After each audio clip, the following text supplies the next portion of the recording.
tay chân cho người quê cùn, cùng làm tay cho người bị điếc.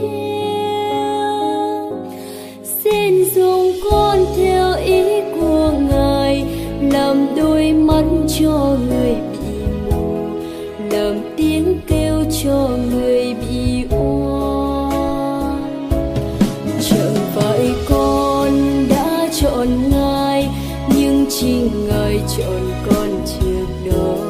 Chẳng phải con đã yêu Chúa, nhưng chính Ngài yêu con từ trước.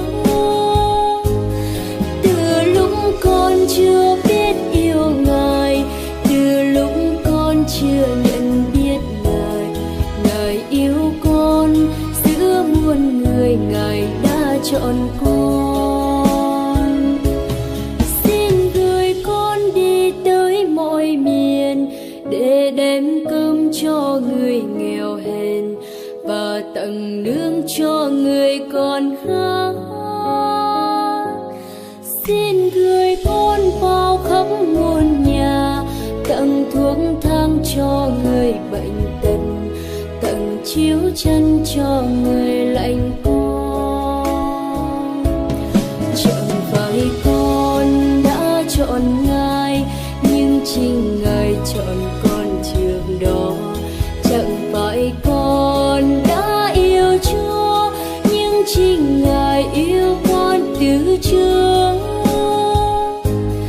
Từ lúc con chưa biết yêu Ngài, từ lúc con chưa nhận biết Ngài, Ngài yêu con giữa muôn người, Ngài đã chọn con.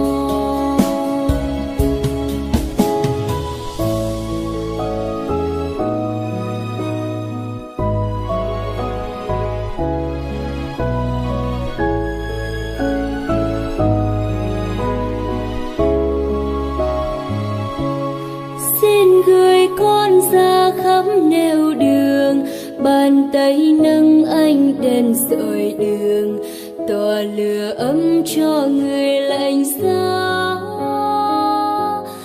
Xin gửi con ra khắp nẻo đường, cảm thông chia vui buồn phận người, và sớt chia cho đời niềm vui.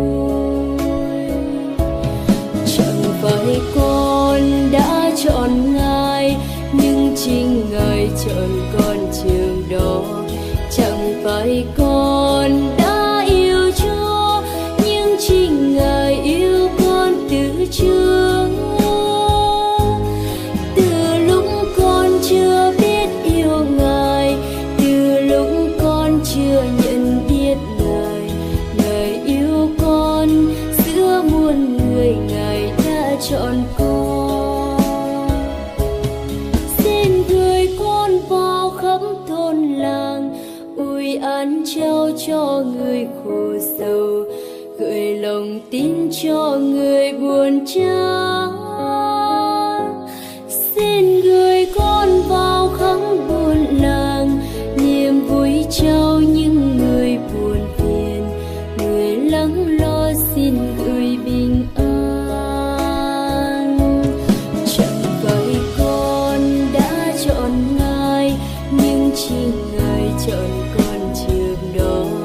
Chẳng phải con đã yêu Chúa, nhưng chính Ngài yêu con từ trước.